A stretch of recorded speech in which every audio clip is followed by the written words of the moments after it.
As you get better, your opponents get smarter. So you have to keep, strategizing better and better. So here's the point I'm trying to make is you're making high amplitude movements. So it's a workout. You're having to become more and more skilled as your opponents get smarter. And you have to be thinking all the time because you have to strategize. So it's more like a sport, right? You're doing cardiovascular exercise, you're becoming skilled, and you're having to think, right? And it's all very immersive. And, what patients tell us is that at a certain point, they begin to feel that they're not looking after Bandit the dolphin, they're becoming Bandit the dolphin.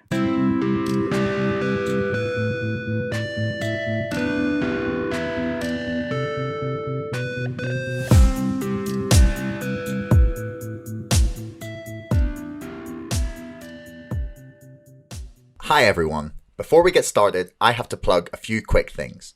First of all, my book, Brexit, The Establishment Civil War, is now available to order. You can read some chapter previews by following the link in the description below.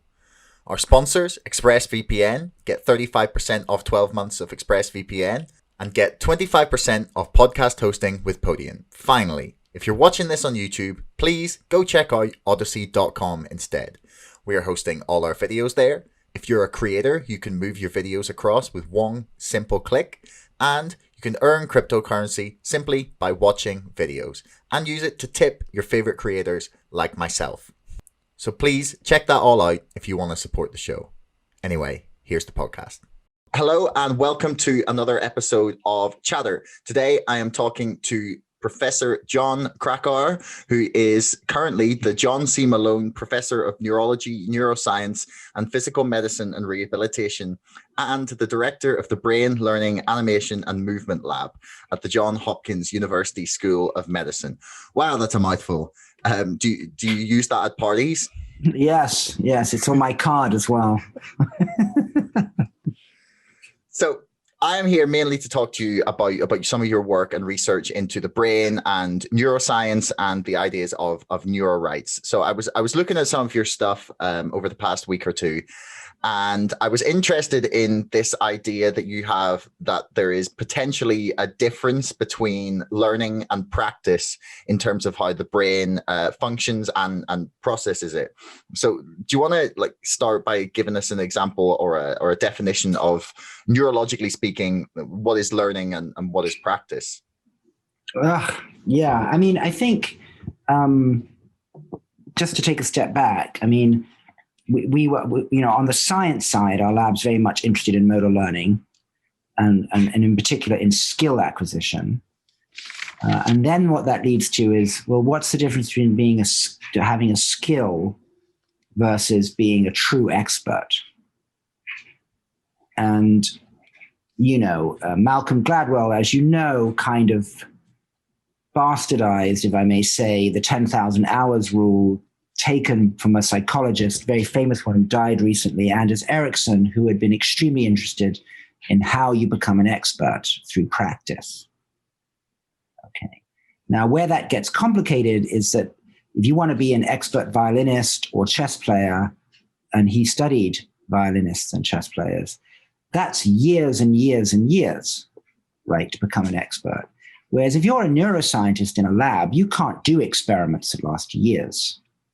Right? So you study more simplified tasks in the lab where you can say that someone gets skilled at that task, but it usually takes hours, if not days, maybe weeks.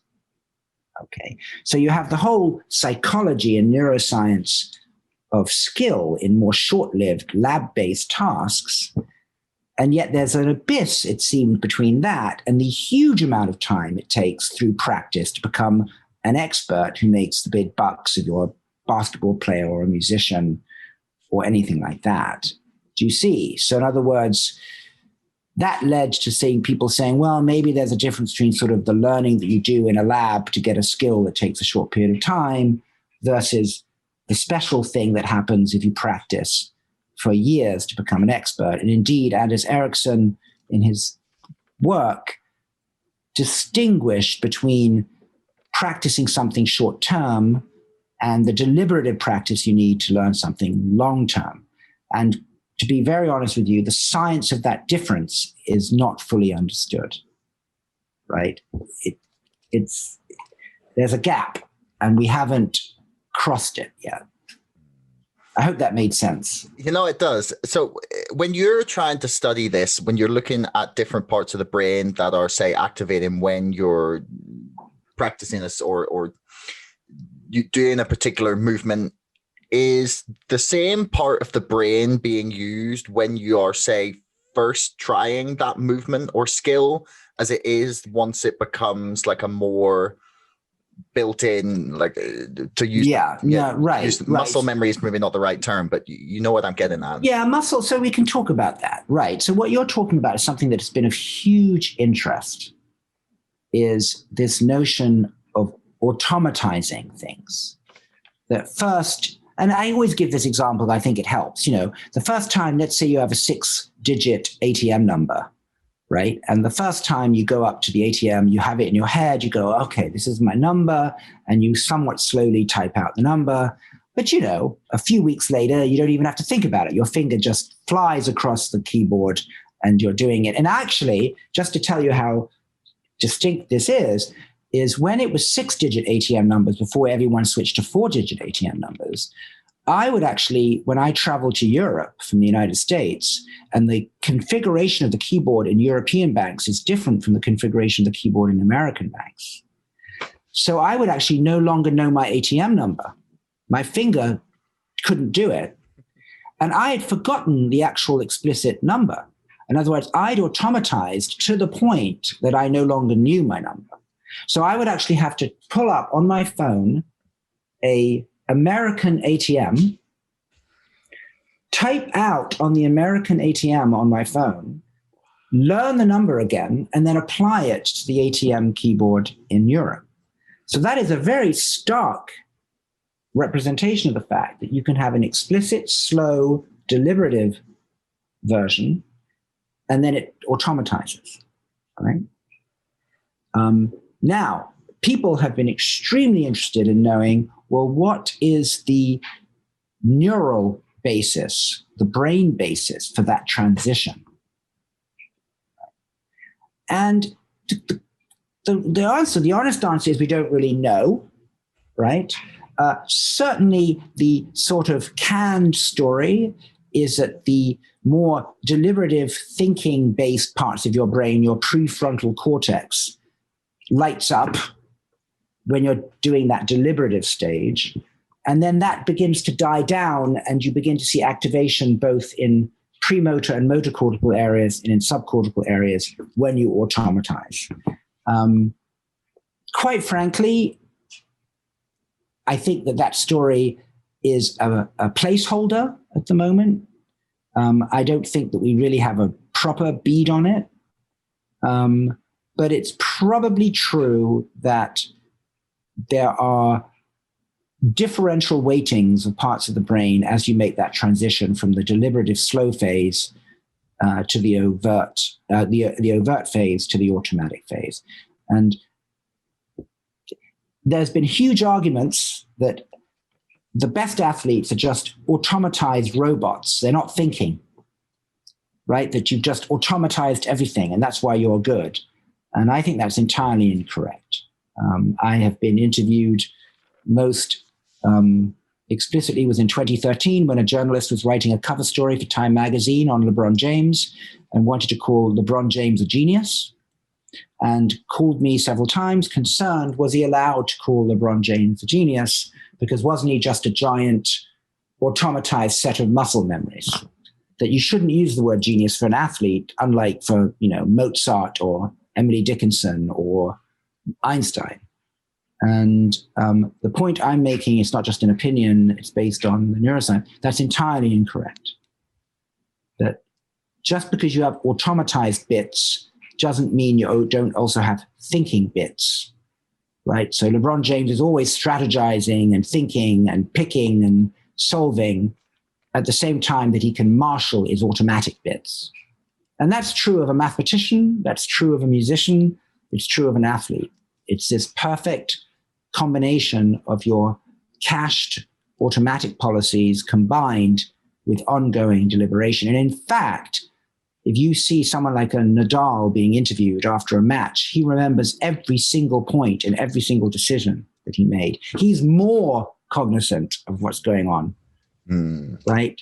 So yes, people study that transition. Do we really understand it? No.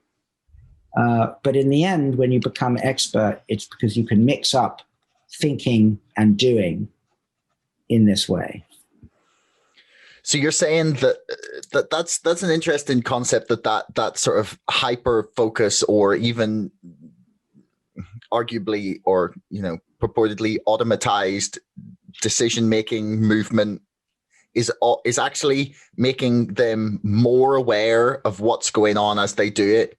Because I don't know, sometimes when you watch, say, like sports documentaries about like basketball or football or a tennis or anything like that, and you see the players discuss the movements that they made in these crucial seconds of a game that took place 40 years ago, and they remember it like it's right Precisely. There, like it was yesterday. Exactly. In other words, they're more nerdy, right? And it's precisely because they've automatized the lower level bits that they can free up their thinking for the higher level bits. So for example, I take squash lessons until COVID, and, I would be worrying about my foot placement and the nature of my backhand. That's where I was focusing my thinking. So I couldn't think about the next point ahead or what my opponent was doing or what was the ball was hotter that day because it was a hot day. Whereas the squash coach could do, because he had all those lower level things completely cached and automatized, he could devote his thinking to higher level things. Right? So in other words, just like this conversation, I mean, you're not worrying about how your lips work and how they pronounce the words that you're wanting to say. They just automatically come out, and you can just think about what it is you want to say. But if you had to suddenly start worrying about how do I coordinate my lips and my tongue to say that word, I can assure you your thoughts would just shut down. I mean, now I am thinking about it. But you see, in other words, it's precisely because you've got these things automatized that you can actually devote yourself to thinking. And that's the way I think one should think about expertise. So can we learn brilliance in your mind then? Because I used to think that there was just talented people, and okay, they had to work hard, but there was it was the talented people that would get to that top world class status of whatever field we were talking about because of talent. And then I read a few books by Tim Ferriss, who is very much of the idea that you can learn to do anything. Right. So where do you stand on that? Yeah, right. So, to be brilliant? Yeah. Well, first of all, I don't think we quite know what brilliant means. We can get to that. When it comes to things like brilliant, genius, creative, we can get to that in a minute. I mean, but, there has been, Anders Ericsson, you had, there were these two books, you had, Anders Ericsson inspired Malcolm Gladwell kind of idea that you could just practice your way to anything. Right. And then on the other hand, you had, like Epstein's book, The Sports Gene, where some people were just genetically predisposed. Right. And there was a showdown over this basketball player who became a long jumper or something like that. And it was, was this really an example of practice, or was it an example of talent? There's been a lot of controversial back and forth about this, and I think in the end, unfortunately, you're going to be bored by this, is that there's a lot of variance in achievement that cannot just be explained by the amount of practice that you've done. It becomes fuzzy because the practice people can always say, well, they didn't practice as well. In other words, Anders Ericsson has this notion of deliberative practice, and it's a fuzzy notion. So it's so fuzzy that you can always say, well, these two people practiced as much, but this one became a champion and this one didn't. But they didn't practice as well. You can always just escape into that their quality of moment by moment practice is inferior, so the practice argument can escape. Now, that doesn't seem very satisfying. So there are people who will say there has to be something else other than the amount and quality of practice you did. And then another thing is psychodynamics, this idea. And, I actually was asked to review several years ago this study that was done, which might interest you, on Olympic medalists and world champions. They basically wanted to ask why it is that some people who go to the Olympics get medals and other people who are good enough to go to the Olympics don't. Right? Now, there are three potential answers. One is what we discussed, that they didn't practice as well. The other one is they just weren't as talented. Let's just call that genetic. And the third was that they didn't have the same life story. And so it's very interesting that they basically looked at people who were medalists and wanted to see what gave them their determination, their grit. And it was very much a kind of Luke Skywalker, Spider-Man, Superman kind of story, that they had some kind of early tragedy, some sort of hardship, like losing a parent, like Bambi, right? And then they met a mentor that made them realize that they had the force, right? And it was very interesting that in this study, and it wasn't a huge number, it was like 25, they claimed that there was a disproportionate number of this Luke Skywalker, Obi-Wan Kenobi kind of dynamic in the people who medaled versus people who were good enough to compete but didn't. So in other words, I would say at the moment, we have that triad of quality of practice, how long, how much, this notion of talent, which depending on the sport has to be a component. If you're not tall, you're not going to become a basketball player, right? And this notion of psychodynamics, life story, and grit. And I would say right now, we don't know the exact weighting and contributions of those pieces to expertise. I mean, thinking that it's a mix of those sort of three aspects is probably the most satisfying answer. That seems like the most intuitive one, at least, that it would be a combination of. And it seems like the data certainly at the current time would support that you simply cannot definitively just rule out two in favor of one of them. Mm-hmm. So a lot of your work has been based on trying to on neuroanimation actually as a concept. So do you want to like define what neuroanimation is just before I go any further and we go into the video games, so I can ensure I'm talking about the right thing? That is I wanted to take the sort of learning skill framework and apply it to rehabilitation. And what I was aware of is that the animal literature, the neuroscience literature going back a century, had shown quite dramatic responses in monkeys and then in rodents to intense training regimes after injury or neurological disease. That was one.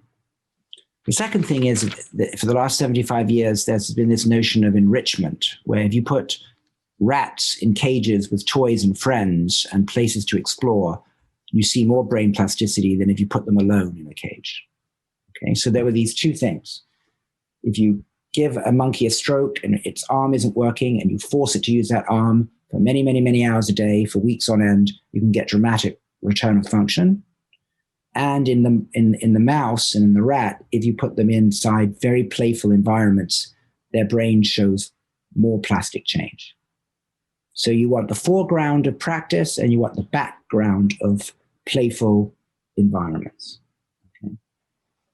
But neither of those ingredients, the enrichment in the background and the high practice in the foreground, was ever done for humans.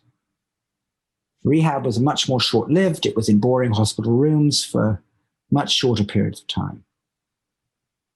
So I needed to think of a way to create the human version of enrichment and high doses and high intensities of practice, that combo. And the intuition I had when I was writing this grant was that video gaming might be the way to combine fun and enrichment with actual practice. Does that make sense? Mm-hmm. So I obtained that grant, and then I moved from Columbia to Johns Hopkins. And then I went looking on the main campus because I'd heard that there was a video gaming minor that you could take as an undergraduate at Johns Hopkins. So I thought that I was going to find some nerds that I could recruit to build this video game. Okay. So it was quite deliberate, it was quite thought out. I didn't really have a sense of what it would look like. And then I met, these two kids. I call them kids now, they'd kill me. But, one was finishing his PhD, Omar Ahmad. The other one was doing his bachelor's in computer science, Pramit Roy.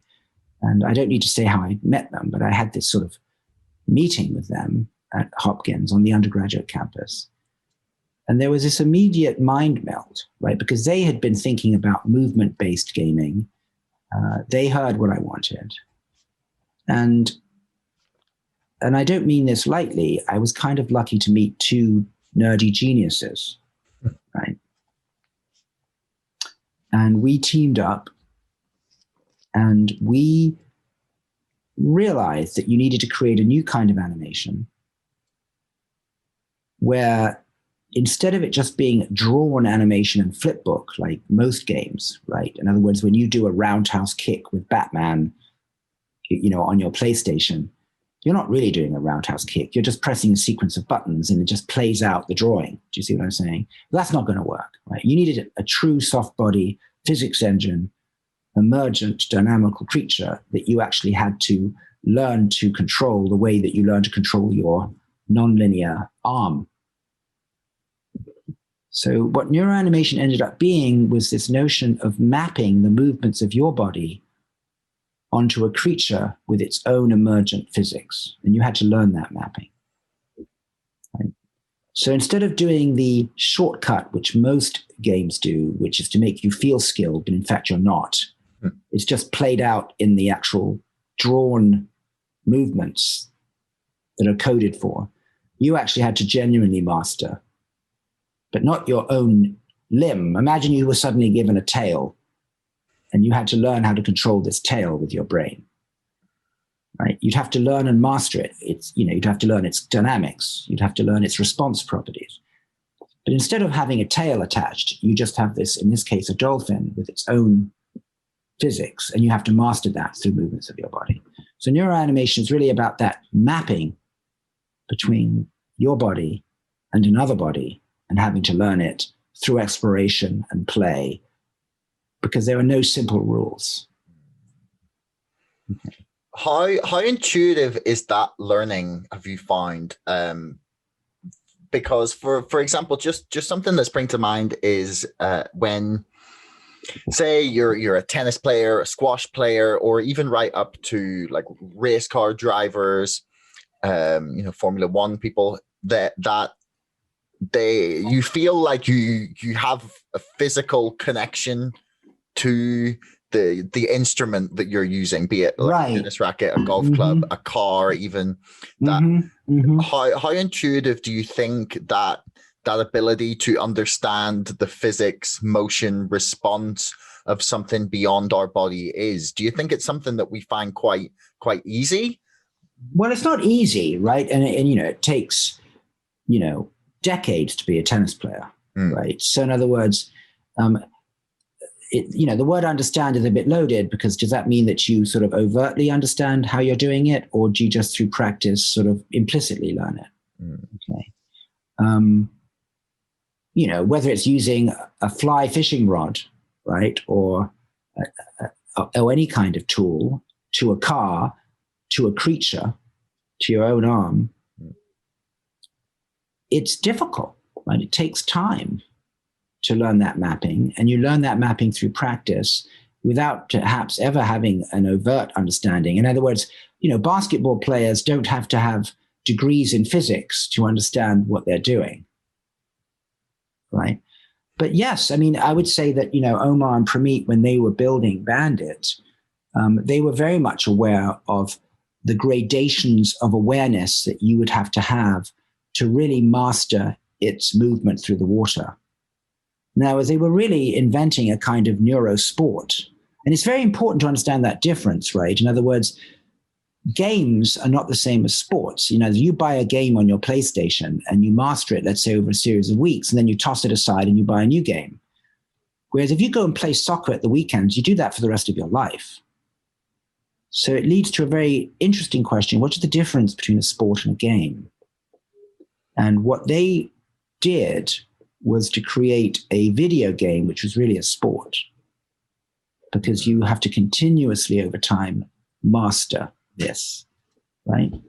So it's very interesting, that difference, right? And part of it is because they didn't cheat, right? You actually had to learn, as you say, the tool or the creature that you're interacting with. There's no shortcut. So I want to get back to that difference between a game and a sport, but I'm curious before we go further as to what exactly these kind of games look like. So is it, could you perhaps give us an example of one of the games that you've developed and how, say, either what part of the brain, body, or entirety are you physically using in order to take part? Yeah. When I'm not doing sort of neuroscience, my clinical specialty is stroke, and my interest was, the hand and arm. And so the goal was to try and get people to get back, because when you ask people what they most want back, interestingly enough, is they want to be able to use their arm and hand again. Right? So, as I said before, if you take a rodent and you give it a task to pick up pellets hundreds and hundreds of times, and you make it do that task in an environment where it's also able to play and explore and be with its friends, that combination leads to a remarkable return of function of that reaching movement. Right? So I wanted to repeat that. Right? But I didn't want it to be something boring where you just reached over and over again for a glass 500 times. No one's going to do that. Right? So you basically needed to make the movements that are useful in tasks without, in fact, doing a task. So you wanted them to practice capacities rather than tasks, and those capacities could be reassembled later once they'd achieved them into tasks.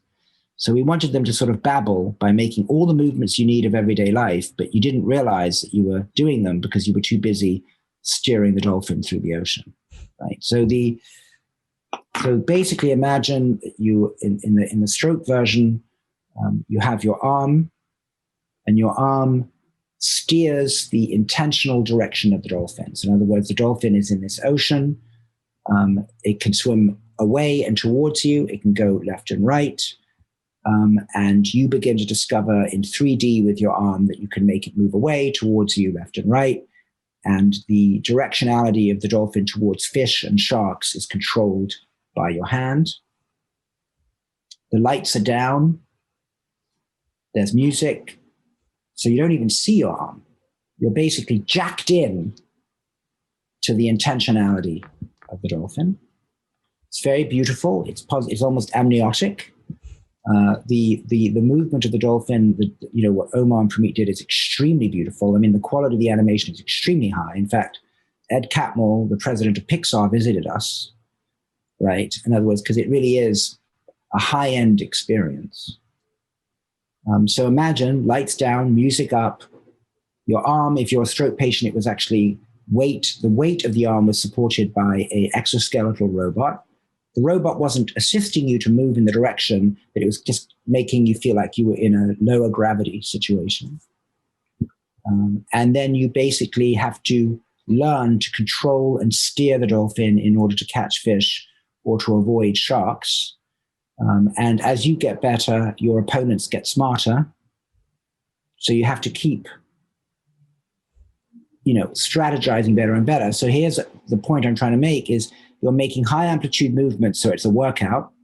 You're having to become more and more skilled as your opponents get smarter. And you have to be thinking all the time because you have to strategize. So it's more like a sport, right? You're doing cardiovascular exercise, you're becoming skilled, and you're having to think. Right? And it's all very immersive.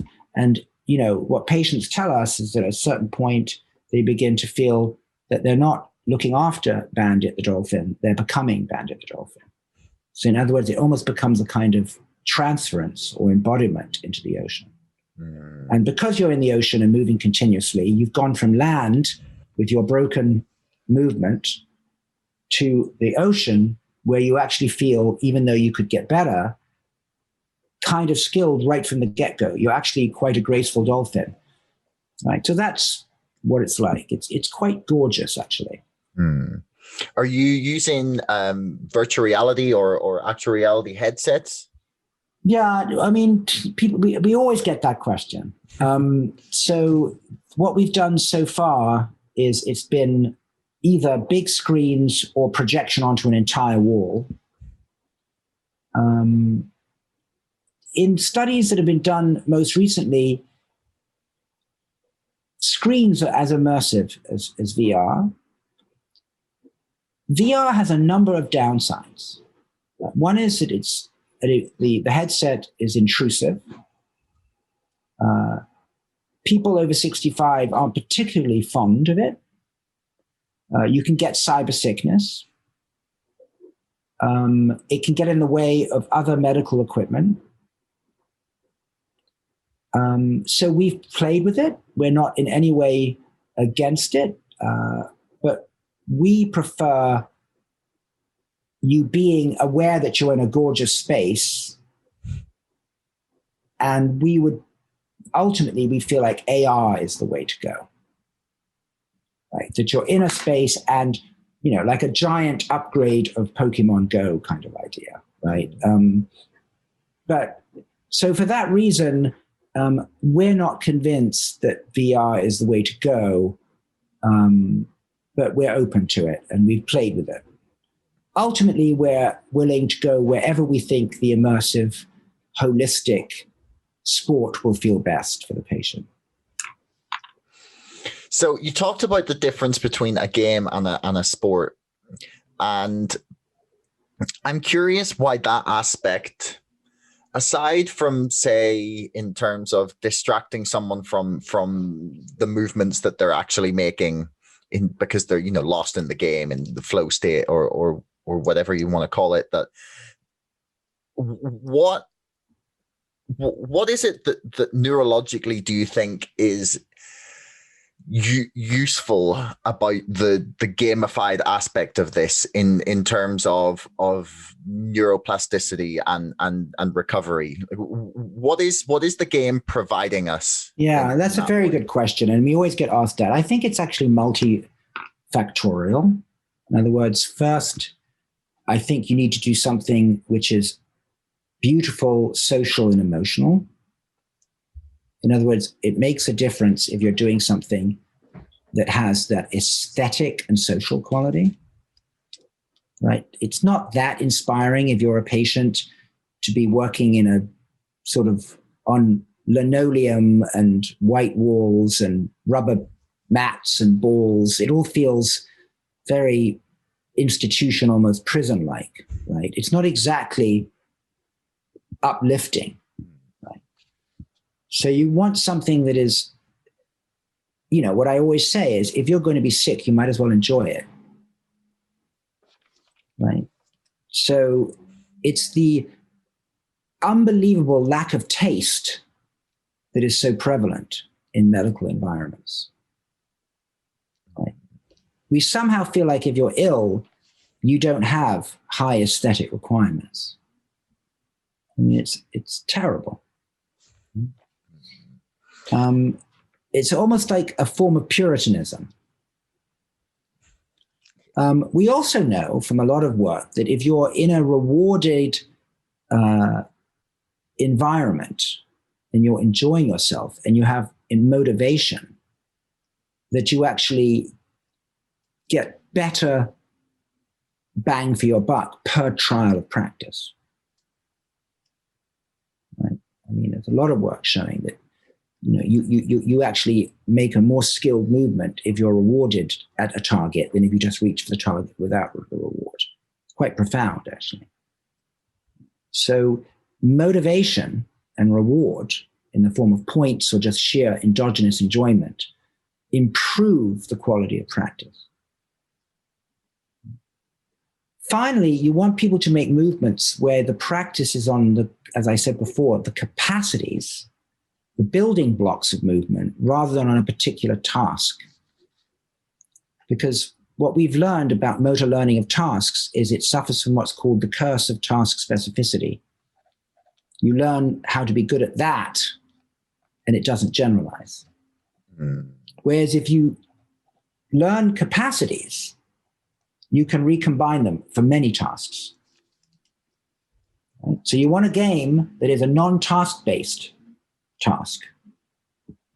A non-task-based task. And also we know that the combination of cognitive challenge and movement is very valuable. You're not just repeating movements, you're having to solve the problem each time. So that's a big part of it. And also we know that physical activity, in other words, cardiovascular challenge and high amplitude movements are actually beneficial as well. Right? So you need to, it's for all those reasons, you want to do something immersive and multimodal and non-task based. So how much do you think there's the possibility, say, in the future to tailor the games to the patient? How much difference do you think it makes as to what the game is, or what is the task that you're performing in incentivizing patients to that's another very good question, right? In other words, I think when people ask me this question, I always try and make people realize that you need to be able to be comfortable with the fact that there are general universals and particulars. Okay, let's take language, right? You may have a friend who speaks French and somebody else who speaks German, and French and German are very different. But fundamentally, they're not at all different as far as the brain is concerned, right? They, as Chomsky has pointed out, they have a universality to their grammatical structure. Okay. So using that example, you could say that sometimes I want the game to be German, sometimes I want the game to be French, but they're both languages, right? And actually, Omar Ahmad, one of the inventors, one of the three of us, he always uses a very interesting example, which I think is quite interesting. He says, if you have a stroke where you lose language, the traditional way would be to try and teach, if you're an English speaker, is to try and train you back in English. He says what you should really do is be immersed in Chinese. Right. Because there you're going to have to practice the capacity of acquiring a language in general versus the English that you already had in its particulars. So he likes to say our immersive environment is like an English speaker being made to recover in Chinese, right? Because it might actually promote a more general recovery. So the general idea is any nervous system disease, whether it's dementia, multiple sclerosis, Parkinson's disease, or stroke, will benefit from a holistic, enriched environment with practice, right? Now, obviously, if you have a spinal cord lesion and it's your legs, or you have a stroke and it's your arm, or it's not motor at all, it's just cognitive because you have early Alzheimer's, obviously we will change some aspects of what you need to control. We may change the creature, we may change the challenge, but the basic idea of something beautiful and creature-based and exploratory that combines exercise, movement, and thinking will always be there. But we've created more than a dolphin. We have a killer whale, we've made a little dragon, we've made jellyfish. So in other words, we're working on hummingbirds. So in other words, it's very His Dark Materials like. Yeah, right. Right. Yeah. Right. And think about His Dark Materials, right? The concept is universal, but each person's creature might be different. So it's that combination of the fundamental principles that are invariant and then the particulars that you will tailor to the patient, to the body part, to the cognitive deficit. It's especially like the children's sort of changeable demons in early on as they have to, learn a lot and exactly. figure themselves right. out. I like that. I like that comparison a lot. So, what do you think there are? Do you think there are limits on what we can retrain the brain to do in what kinds of repair is possible? Absolutely, yes. In other words, I think that we're going to have to complement this very holistic behavioral platform and approach with more, my guess, will be invasive, device-based pharmacological approaches. But the nervous system is such that all those secondary things, whether it's an implantable electrode, whether you infuse stem cells into someone, whether you give them a drug, whether you brain stimulate non-invasively, none of those things will work unless they're multiplied on a very high intensity, high dose, enjoyable behavioral cardiovascular experience. Mm-hmm. So I absolutely don't think that alone will solve everything, right? You're not going to behave your way out of Parkinson's disease. Right? You may slow progression, but if you're going to start, doing DBS or giving drugs, I have no doubt in my mind that many of the failed trials with pharmaceuticals for neurological injury and disease is because they were never coupled with the proper behavioral experience. And let me give you an intuition so you understand the point I'm making. If I said to you, Josh, here's a pill, take it tonight, and tomorrow you'll wake up an expert tennis player, you would know that that's nonsense, right? It's just scientifically ill-posed. If I said, here's a pill that would improve the quality of your practice, which you still need to do, maybe it makes you concentrate better, maybe it energizes you, that would make more sense. Similarly, now we switch over to injury. If I said, here's your injury, take this pill and you'll be better, it's equally silly. But the idea of coupling it with a training paradigm, and for example, there's beautiful work that's been done over the last several years on spinal cord injury, where you do epidural stimulation of the spinal cord in conjunction with very intense treadmill training, both in humans and rodents. That combination works impressively. So I would say get your behavioral platform right first, then the adjuncts will start to work, and we'll need the adjuncts. But what will not work is adjuncts with feeble rehab as usual, which is where we've been. So you're saying for something like something as extreme even as Elon Musk's Neuralink technology or software, I don't even know what you would call it, hardware, mind control device, for that to succeed in its even initial aims of helping people, improve or regain motor function in legs or from paralysis or brain injuries, that it has to be coupled with some sort of game-based environment. Right. I mean, I think that, there's an enormous amount of hype around Neuralink, and what Elon Musk and I've actually been interviewed about this several times. But let's say that you take the cases where this notion is most valuable, which is people who have cervical spinal cord injury, or they're locked in, or brainstem strokes, or ALS. Yes, I mean, if you're controlling other objects or your own body, let's say ultimately with EMG, of course you're going to have to practice how to do it. Now, somebody might say that maybe you should just practice in real life what you're doing. My guess is that's just very boring. It's limiting. And to take your implantable electrodes for a spin, it would probably be more fun to do it in a gamified environment that makes you try the full repertoire of your potential capacities rather than just doing boring everyday tasks. Ultimately, of course, you'd graduate from that immersive environment to real life tasks. But my intuition is to get the intensity and doses needed, you should transition through this intermediate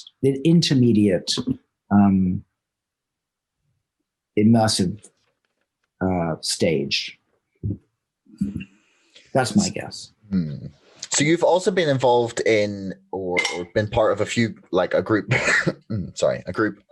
campaigning on the idea of neuro rights Do you want to give people a sense of why you think we need neuro rights? Yeah, I mean, I just need to make a full confession here. I mean, I was interviewed about this with actually a colleague of mine from Columbia, Rafa Yuste, who I interviewed him last week. Yeah, I mean, Rafa's been, the spearhead, not me. He, as you know, he created the Morningside Group, and they had that paper in Nature in 2017. And then they've gone on to say that this should be part of the Human Rights Charter. And there have been adoptions in Chile, for example, which I'm sure you talked to him about. He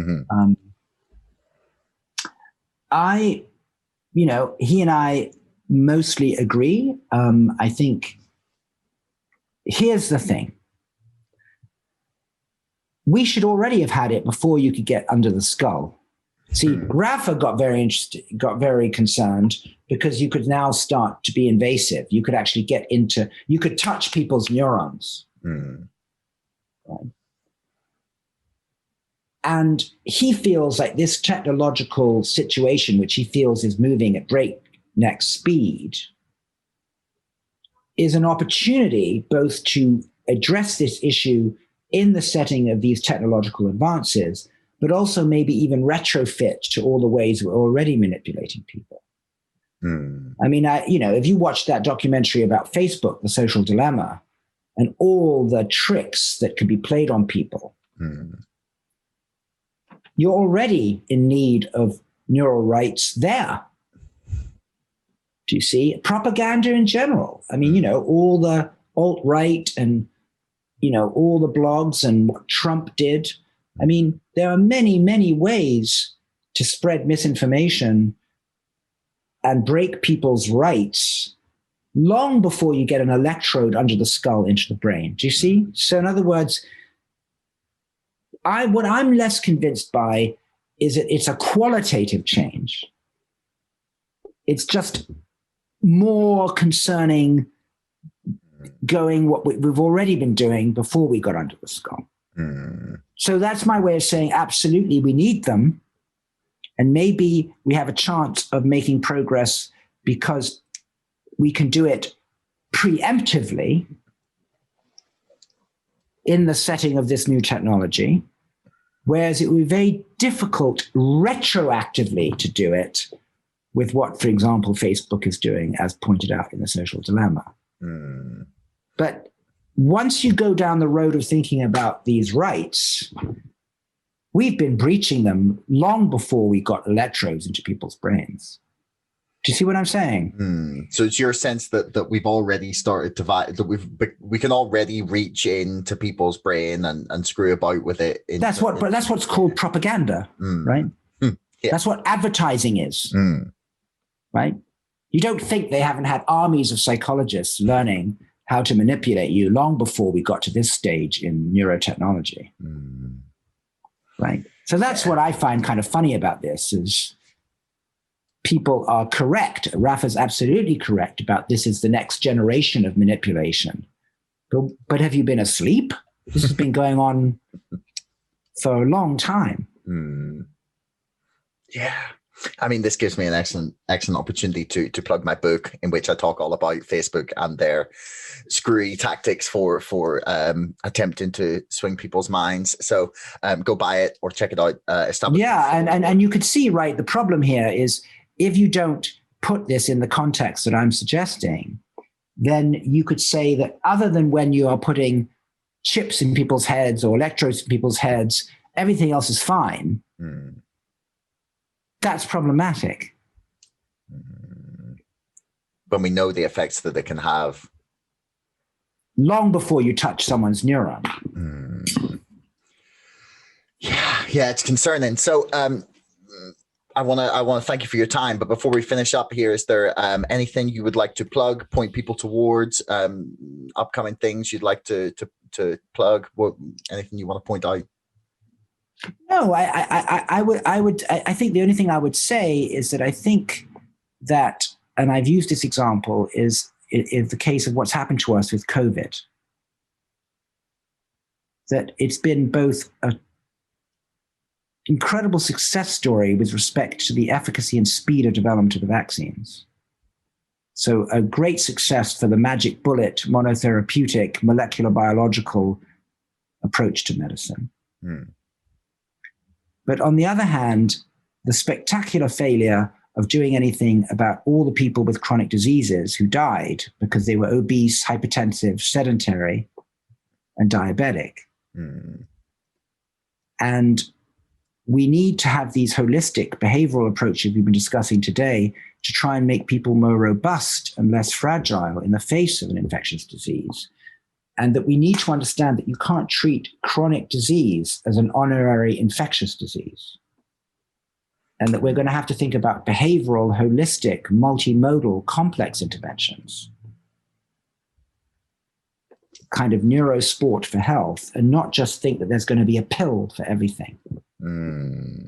Right? So that's what I hope people understand, is that there are two different ways, a top-down and a bottom-up approach to doing medicine. And one gets all the credit and all the funding, but it's going to work when it comes to fighting viruses and bacteria. It's not so good when it comes to the diseases of modern civilization. That's an absolutely fantastic point on which to finish. So, Professor Krakauer, I want to thank you for your time. I will link all the work of yours I can find in the description below for people. So, thank you very much. Thank you for a wonderful interview, and I look forward to your book. Thanks. Take care. Thanks so much for listening. If you enjoyed the show, please subscribe, follow me on Twitter, or sign up to our mailing list. Thanks a lot to our sponsor, ExpressVPN, the #1 most trusted VPN. Get lightning fast connectivity with servers in 160 locations across 94 countries. Keep your browsing privacy safe with ExpressVPN and get a 35% discount on 12 months of ExpressVPN when you follow the link in the description below. Don't forget, my book is now out and available to order on Amazon and on bookshop.org. That's Brexit, the Establishment Civil War. And most importantly, thanks for listening. We'll see you next time.